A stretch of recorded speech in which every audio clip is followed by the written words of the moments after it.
Buenos días a todos, ¿cómo se encuentran en el día de hoy? Hoy nos acompaña en esta ocasión el doctor Jorge Nanclares, quien es el expresidente de la Corte Suprema de la provincia. Pero en esta ocasión nos acompaña como historiador para contarnos algunos detalles, curiosidades sobre el 25 de mayo.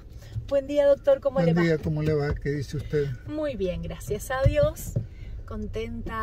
Estamos contentos en el memo de tenerlo en nuestro carpool, nuestra entrevista carpool.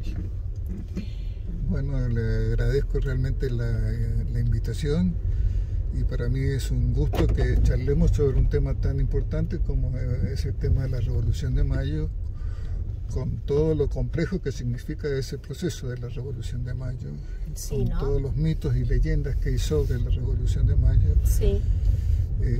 Que hay realmente para gusto para todos. Sí. Lo más importante es realmente la decisión que toma el pueblo en general, Sí. desconociendo la autoridad del virrey Cisneros, porque desconocer la autoridad del virrey Cisneros significaba desconocer la autoridad del rey. Y realmente a partir de allí, la Revolución de Mayo hay que verlo como un proceso que comienza en 1810 con la Revolución de Mayo, se sigue hacia 1816 con la Declaración de la Independencia y culmina, yo diría, recién en 1853, cuando se sanciona la Constitución del 53, cuando los argentinos logramos nuevamente ponernos de acuerdo en cuáles son nuestros derechos y cuáles son nuestras obligaciones. Ajá. Y justamente respecto de este comienzo, de este proceso que usted dice, ¿cuáles son los datos relevantes que usted considera que debemos saber, independientemente, más allá de lo que se enseña, ¿no? Bueno, lo más importante de la revolución fueron las jornadas del 22 de mayo de 1810, Ajá. que es cuando se hace el famoso Cabildo Abierto, que piden los patriotas, se lo piden a Cisneros, se lo piden al fiscal Villota, se lo piden al síndico procurador del Cabildo. Cisneros dice que va a consultar con los jefes militares le retiran el apoyo y entonces aquella famosa frase de Cisneros, ya que el ejército no me quiere y el pueblo me abandona, hagan ustedes lo que quieren, y les da la carta blanca para que se haga el Cabildo Abierto el 22 de mayo. Ajá. Ese Cabildo Abierto el 22 de mayo es muy interesante reconstruir lo que presuntamente fue el debate, porque en las actas solamente se consignan los votos, pero no se consigna el debate. Ese debate comienza con una exhortación del obispo de Buenos Aires, obviamente partidario del Cabildo y del virrey, Sí. diciendo de que precisamente como la situación era tan delicada, como se había disuelto la Junta Central de Sevilla, no había que innovar y había que dejar las cosas como estaban. Ajá. Frente a eso, el que se llama el orador de la revolución, que es Juan José Castelli, que era uno de los líderes del Partido de la Independencia, dice que la Junta Central de Sevilla se ha disuelto, se ha formado en enero de 1810 el Consejo de Regencia y el Consejo de Regencia se considera una autoridad ilegítima. Ajá. Siendo ilegítima la autoridad del Consejo de Regencia, era ilegítima la autoridad de Cisneros, que había sido designada por esa junta. Esto desconcertó a los españoles y el fiscal Villota acepta el razonamiento de Castelli y dice, pero cuestiona quién es la ciudad de Buenos Aires para decidir por sí sola la suerte de todos los pueblos del virreinato. Que lo que hay que hacer es convocar invitar a todos los pueblos para que reunidos en Congreso decide la forma de gobierno. Aquí hay otro elemento que es muy importante, aparece la figura del Congreso Constituyente. Frente a esta opinión del fiscal Villota, surge otro patriota, también partidario de la independencia, que es Juan José Paso, el famoso secretario eterno de todos los gobiernos que sucedieron posteriormente, sí. Diciendo de que Buenos Aires, dada la urgencia y lo delicado de la situación, Buenos Aires tenía facultades para decidir por sí sola quién iba a gobernar en nombre del rey. Ajá. Y aquí aparece la famosa figura de la máscara del rey Fernando VII. Ajá. Y que entonces Buenos Aires estaba habilitada para poder designar la nueva autoridad. Ajá. Eso se deposita en la autoridad en el cabildo, y el cabildo es quien va a designar la nueva autoridad. Esto fue lo que pasó el 22 de mayo. Sí, exacto. El 23 de mayo el cabildo, que era quien debía designar la nueva autoridad, decide la composición de una junta de gobierno, sí, que está presidida por el virrey Cisneros, integrada por 2 españoles y integrada por 2 criollos, de manera tal que mayoría tenían los españoles, y obviamente Cisneros, como presidente de la junta, era el quien tenía el mando de las tropas. Ajá. Esto generó, la noche del 24, generó una gran inquietud, fundamentalmente en los mandos militares. Los regimientos militares habían nacido a raíz de las invasiones inglesas y se habían transformado en un factor de poder. Claro. Y allí entonces, la noche del 24, fundamentalmente de los sectores militares, aparecen la figura de French y Beruti, motorizando a la gente, al pueblo, para que no aceptara esa junta que en definitiva era prácticamente un fraude porque era no cambiar nada. Y así entonces nace la junta del 25 de mayo, presidida por Cornelio Saavedra. Hay 3 partidos políticos o 3 grupos políticos que están a favor de la revolución. Sí. El grupo de los militares, el grupo de los intelectuales, de los abogados, del Partido de la Independencia, sí, y el grupo de los comerciantes. La primera junta de gobierno se constituye por tercios. Ajá. Un tercio corresponde al Partido de la Independencia, sí, yo le enseño a mis alumnos, para hacer más fácil, el grupo de los abogados, donde está Juan José Paso, Castelli, el grupo de los comerciantes, el grupo alzaguista, que es donde están los españoles que habían aceptado la revolución, sí, y el grupo de los el grupo de los comerciantes, el grupo de los alzaguistas y el grupo de los comerciantes. Son los tres grupos. Sí, los militares. Un tercio cada uno. Sí. Cada puesto era esencial. Ajá. Y creo que lo que hay que rescatar de allí precisamente es lo que después de 1813, el 11 de mayo de 1813, Vicente López y Planes va a iniciar las estrofas del himno nacional. Ajá. Cuando hay inmortales el grito sagrado: libertad, libertad, libertad, ved en trono a la noble igualdad. Sí.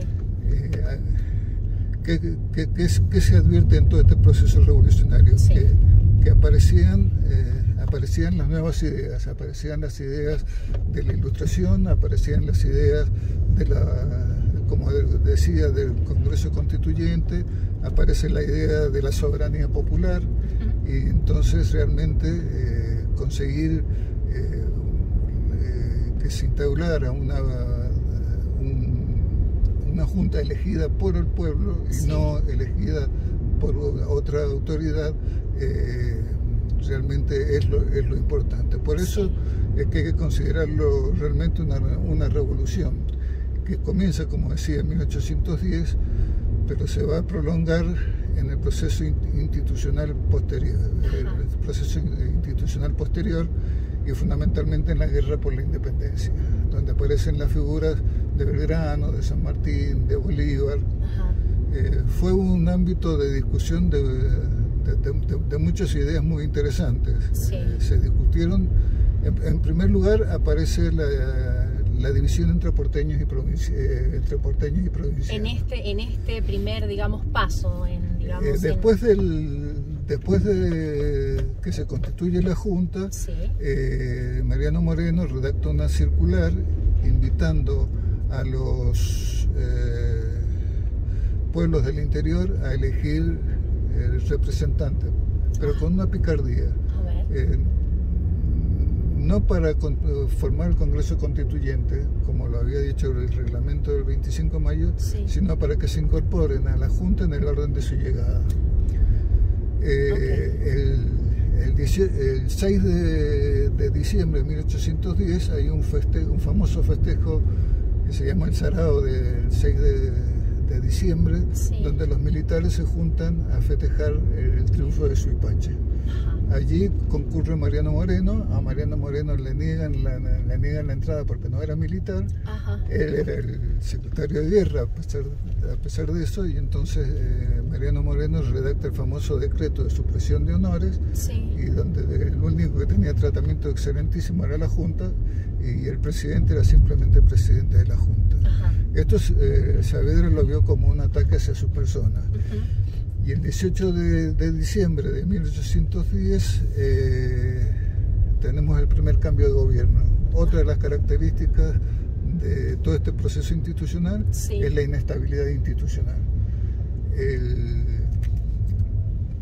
La primera junta va del 25 de mayo al 18 de diciembre, del 18 de diciembre con algunas modificaciones hasta septiembre de 1811 se constituye el primer triunvirato con la figura de Rivadavia como figura central de ese triunvirato.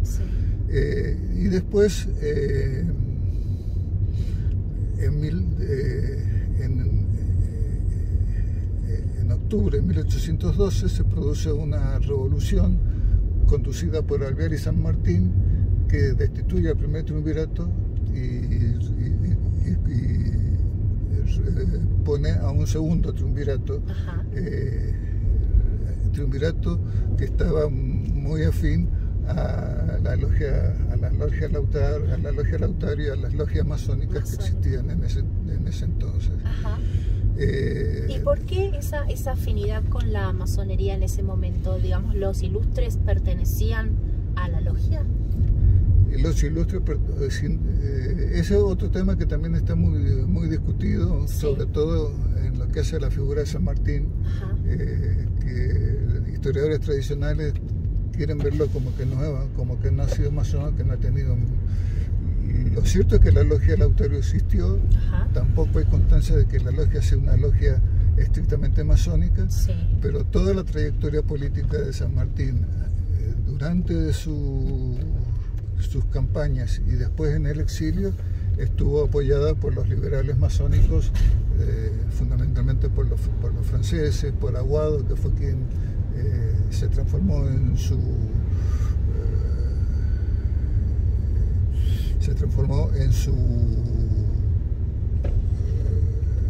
mecenas de alguna manera, porque a San Martín ni desde Chile ni desde la Argentina le pasaban la mensualidad y solamente cobraba la mensualidad como protector del Perú. Por eso hay que entender que es un proceso. Después de octubre de 1812, en enero de 1813 se forma la Asamblea del año 13.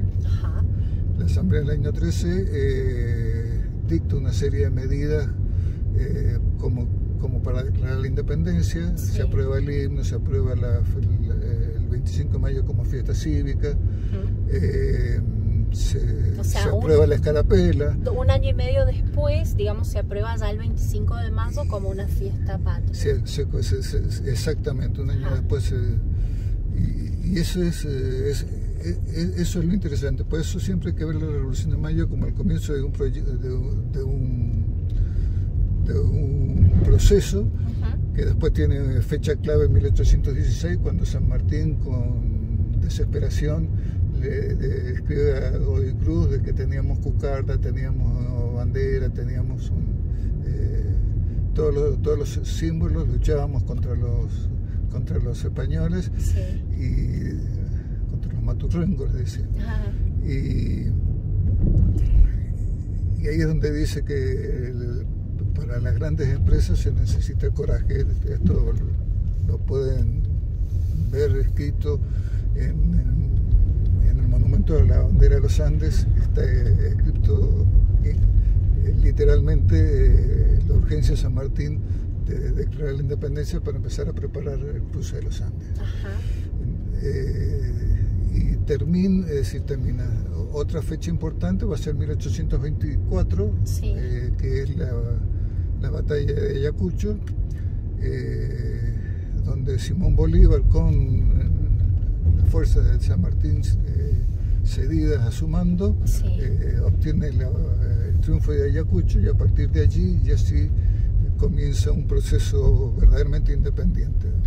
Otra de las cosas importantes es que hay una dimensión, digamos, comunal. La Revolución de Mayo estalla en la Municipalidad de Buenos Aires, y hay una dimensión continental, que es la dimensión que ven Bolívar y San Martín de la lucha para desalojar a los españoles de América, primero de Chile, después de Perú, y en definitiva consolidar la gran patria americana.